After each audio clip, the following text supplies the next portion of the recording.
Jadi yang mendapat insentif itu adalah pengunjung yang hadir yang membeli ini mendapat insentif, berarti potongan berapa persen gitu, di store kembali. Penjual nanti mengambil uangnya di bank sampah. Itulah tugasnya PKPS untuk mendata semuanya untuk mengambilkan dana insentif yang diatur oleh pemerintah. Itu salah satu contohnya, sehingga konsumen tidak membuang di sini.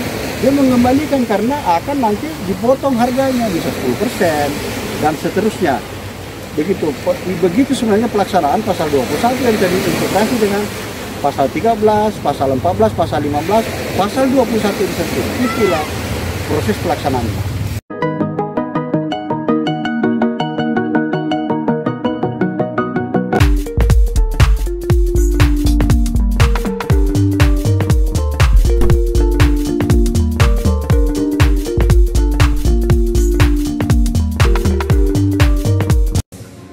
Assalamualaikum warahmatullahi wabarakatuh. Salam sejahtera buat kita semuanya. Shalom, Om Swastiastu, Namo Buddhaya, salam kebajikan.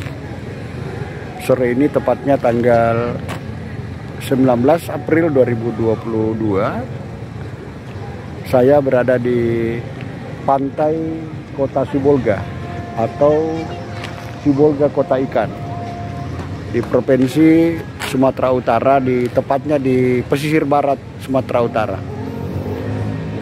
Saya coba akan menelusuri atau memantau bagaimana kondisi sampah yang ada di kawasan ini. Ikuti terus.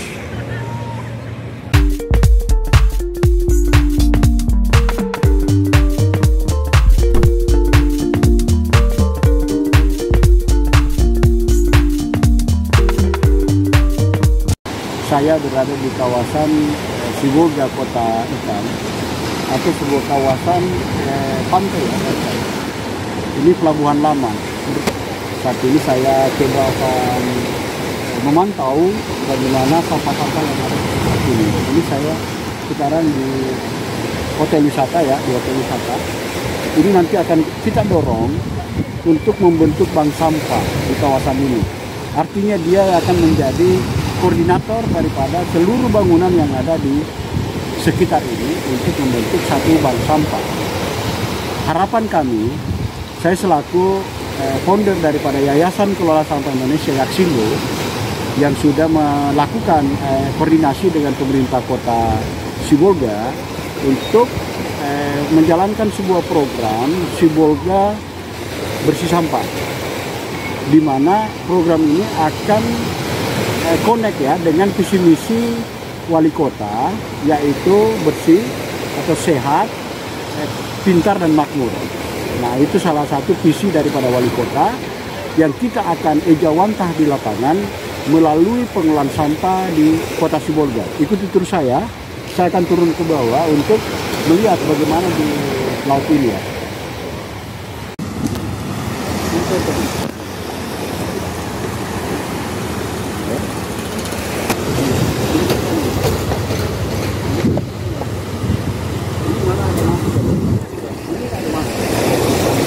Harusnya walaupun dia B3 rendah, tapi sebenarnya tidak ke sini ya. Nanti kita akan masuk ke bawah.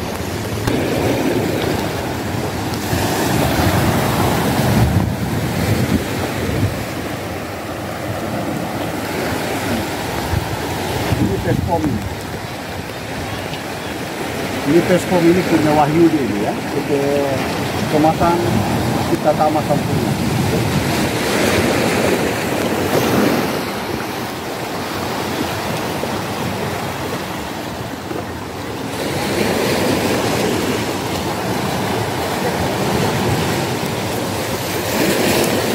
Jadi ini semua ya. Oke, coba kita ke sana lagi.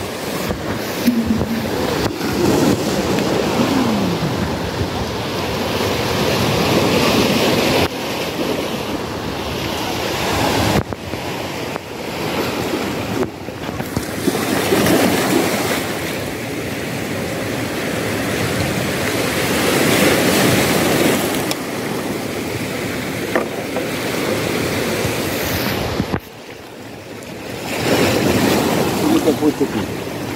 Ini lagi punya Mayorai.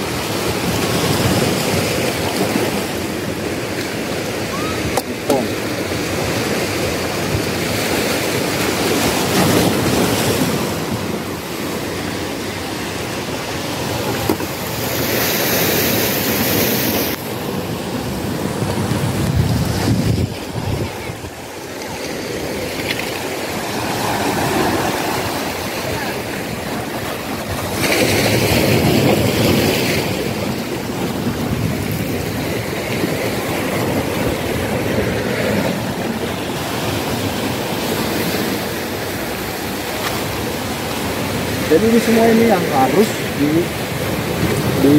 harus dikelola. Jadi kalau di tempat ini ada bank sampah, maka otomatis semua sampah yang ada ini akan hilang. Karena semua terdeteksi, semua tertangkap ya, semua tertangkap. Kenapa selama ini tidak bisa tertangkap semua sampah yang ada? Karena tidak ada sebuah kelompok, tidak ada rasa kepemilikan bersama. Yang ada saat ini adalah kelompok bank sampah si A, B, C, masing-masing mereka berdiri sendiri, jadi mereka ini tidak terintegrasi. Makanya ya tidak bisa berhasil, stuck aja. Akhirnya pemerintah bingung, dengan kebingungannya maka terjadilah penyalahgunaan anggaran-anggaran baik dari pemerintah pusat, pemerintah provinsi maupun pemerintah kabupaten, termasuk dana-dana CSR itu akan liar karena tidak ditangkap oleh kelompok-kelompok yang terintegrasi di bawah. Oke, ikuti terus saya.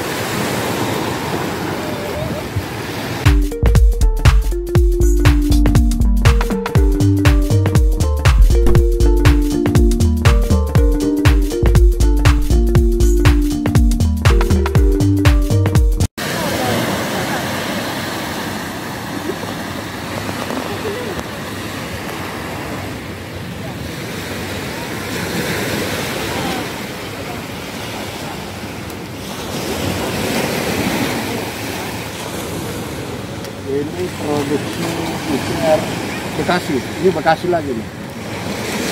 Ini PKPS Bekasi, punya kerja ya.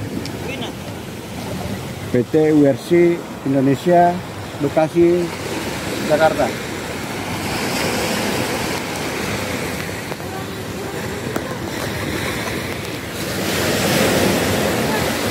Masker. Oke. Jadi ini sebenarnya harus ada bank sampah di tempat ini untuk menangkap semua sampah-sampah ini. Inilah yang kantong plastik, inilah yang menjadi masalah sehingga menjadi persoalan di Indonesia ya. Akhirnya apa yang terjadi?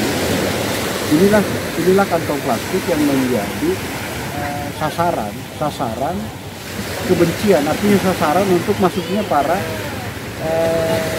pemain-pemain di dalam plastik. Jadi akhirnya terjadilah yang disebut larangan kantong plastik, larangan plastik sekali pakai. Ini yang disorot. Ini sebenarnya ini yang harus disorot sekali pakai. Ini masih bisa dipakai ya, berulang itu maksudnya. Nah, ini semua di tempat ini seharusnya ada bank sampah. Ada bank sampah ya, harus ada bank sampah. Kami harapkan kepada wali kota Sibolga bersama seluruh stakeholder yang ada di kota Sibolga ini untuk mendorong pelaksanaan pasal 12, 13, dan 45, khususnya mendorong pengelola sampah kawasan membentuk pengelola sampah kawasan yang difasilitasi oleh pemerintah bisa menggunakan bersama dengan perusahaan-perusahaan CSR atau perusahaan produk berkemasan untuk mereka memfasilitasi, membiayai melalui kewajiban mereka daripada dana CSR kan. Nah, itulah pembiayaan-pembiayaannya di sini diintegrasikan agar bisa dibentuk bank sampah pelabuhan atau bank sampah nelayan, terserah ya. Jadi mereka terintegrasi dengan kawasan-kawasan yang ada di sekitarnya. Coba kita ke sana lagi ya.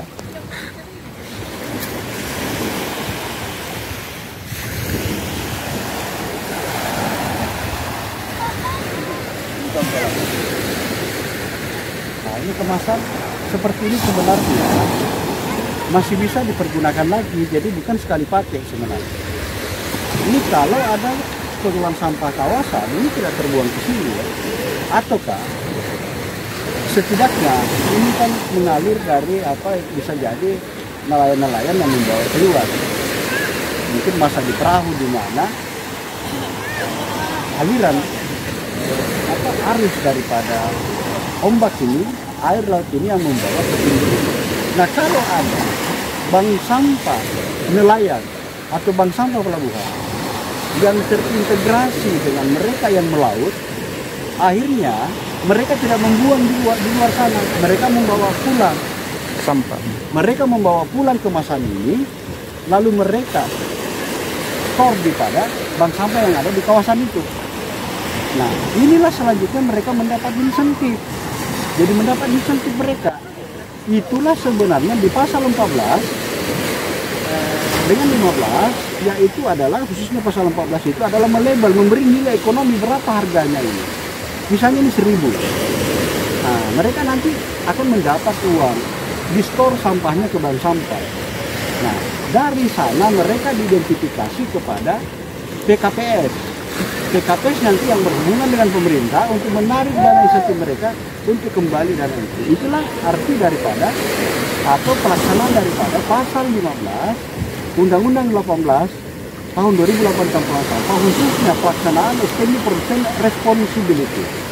Harapan kami kepada Menteri Lingkungan Hidup dan 15 kementerian lainnya, khususnya kepada Presiden Jokowi, agar segera melaksanakan pasal 16 Undang-Undang 18 tahun 2008 tentang sampah, yaitu Undang-Undang 18 memberi mandatori kepada pemerintah untuk menerbitkan peraturan pemerintah tentang pelaksanaan extended production responsibility untuk Indonesia. Di sanalah dana-dana pengelolaan sampah yang menjadi dana utama daripada pengelolaan sampah di seluruh Indonesia. Itu harapannya ya.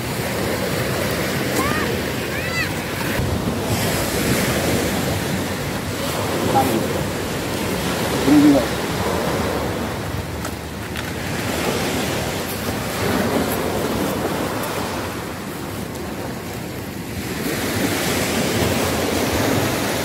Nah, ini contoh ya, saya kasih contoh satu lagi. Ini kemasan ini kan jajanan di luar ya. Kalau ada bank sampah di sini, pada saat pengunjung di sini membeli jajanan ini di luar, di situ ada SOP. Ada SOP bahwa setelah dia gunakan di tempat ini untuk memakan cemilan-cemilan ini, pada saat mereka pulang di store di sana kembali. Jadi yang mendapat insentif itu adalah pengunjung yang hadir yang membeli ini mendapat insentif, berarti potongan berapa persen gitu di store kembali. Penjual nanti mengambil uangnya di bank sampah. Itulah tugasnya PKPS untuk mendata semuanya untuk mengambilkan dana insentif yang diatur oleh pemerintah. Itu salah satu contohnya, sehingga konsumen tidak membuang di sini. Dia mengembalikan karena akan nanti dipotong harganya bisa 10% dan seterusnya. Begitu sebenarnya pelaksanaan pasal 21 yang tadi integrasi dengan pasal 13, pasal 14, pasal 15, pasal 21 insentif. Itulah proses pelaksanaannya.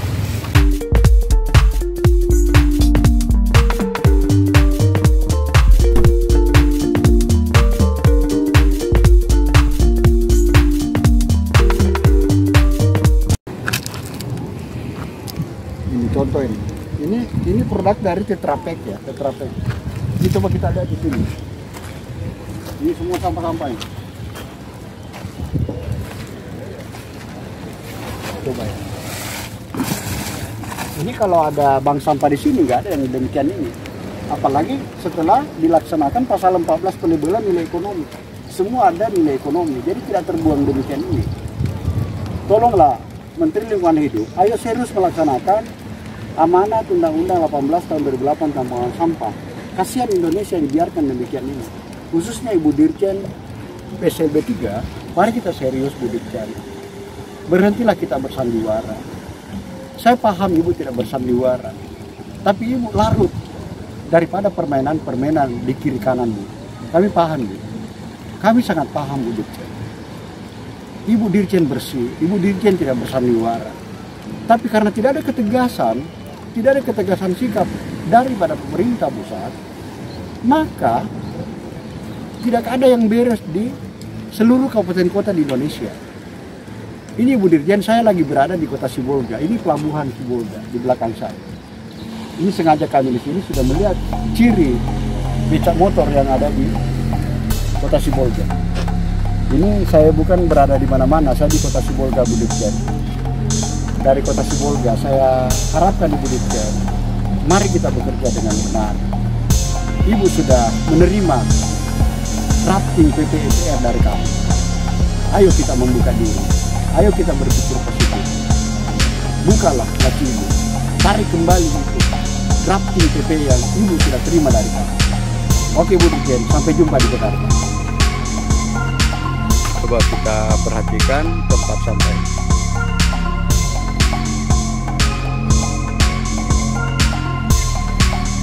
Ini seharusnya sampah-sampah di depan saya ini dikelola di kawasan ini ya.